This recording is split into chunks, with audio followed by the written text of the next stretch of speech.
Wild ending na wow, mali ang rain or shine sa crunch time. Akala nila comeback na. Takeover mode na naman si Justin Brownlee. Nag-alala si Mrs. Abarientos. Duguan si RJ. So game 2 semifinals. Barangay Ginebra kontra sa rain or shine ni Lasto Painters. Makabawi kaya ang Gin Kings will opening quarter. RJ Abarientos nagpakawala agad ang top of the key 3-pointer. Yun nga lang, Adrian Nocum, napakainit na binuksan ng opensa ng Ross sa kanyang massive 9 straight points. Grabe si Nocum po at nabasag na lang yan sa baseline jumper na to ni Scottie Thompson na nasundan pa ng second 3-pointer ni RJ Abarientos. Under 5 minutes nang finally magparamdam na rin si JB. Pasok ang wing 3-point shot. Matapos yan, one of the best candidate na susungkit ng BPC this conference na si RJ. Kumanana naman ng 5 straight points. Ikatlong tres na yan with 11 points at nabawi na rin ng Gin Kings ang labang 20-15. So far, maalat pa si Jalen Johnson shooting 0 of 3 sa field habang si JB naman down the stretch. Napa-take over na rin sa Ginebra na meron ng 13 points shooting 5 of 7 sa field including itong end 1 mid-range jumper. Will napako ang opensa ng Ross. Heto pa off the bench, Jeremiah Gray pumukol ng corner 3-pointer 20-13 up by 13 points ang Barangay Ginebra. Second quarter, tuloy-tuloy ang run ng Ginebra. Dito umabot pa ang biggest lead sa 17 points. Naputol na lang yan sa tres na to ni Mike Malonzo at finally, nagparamdam na rin sa wakas si Jalen Johnson. Back-to-back basket, 9-0 run ang sagot ng rain or shine. Pero Justin Brownlee to the rescue na naman sa kanyang wing 3-pointer. Gandang peke pa ni JB, step through kontra kay Manaytay at under 5-minute mark. Justin Brownlee again, pasok na naman ng tres, take over si JB with already 21 points. Dito nagkasunod-sunod pang turnover ng rain or shine. Karamihan dyan nako-convert ng Ginebra in transition. Wala nang isang minuto sa tres na to ni Steven Holt na nasundan pa ng isa mula kay Troy Rosario. Umabot pang tambak sa 22 points, 40-62 halftime. Start the third quarter nang biglang manggulat ang rain or shine Lasto Painters kanilang 11-4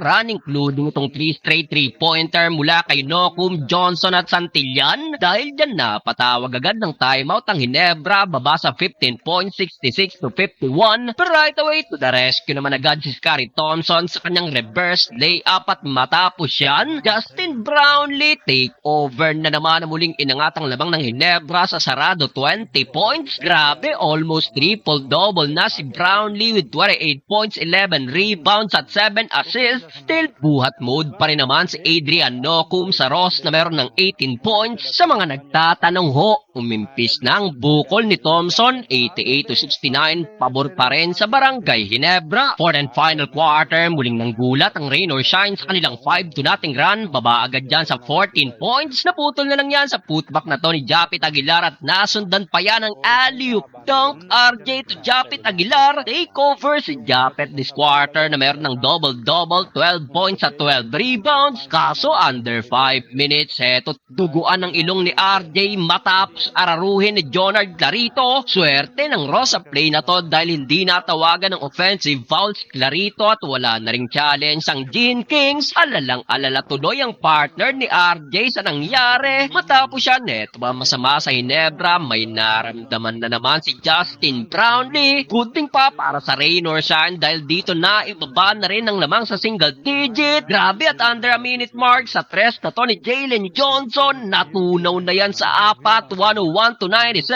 Kaya naman dito napilitang ibalik pa ni Coach Tim Cone si RJ Abarientos at Justin Brownlee. Wala nang isang minuto, lamang ng apat ng Ginebra. Nalibre si Troy Rosario for the win, 105-99 at sa huli, wow, mali ang rain or shine. Panalo pa rin ang Barangay Ginebra.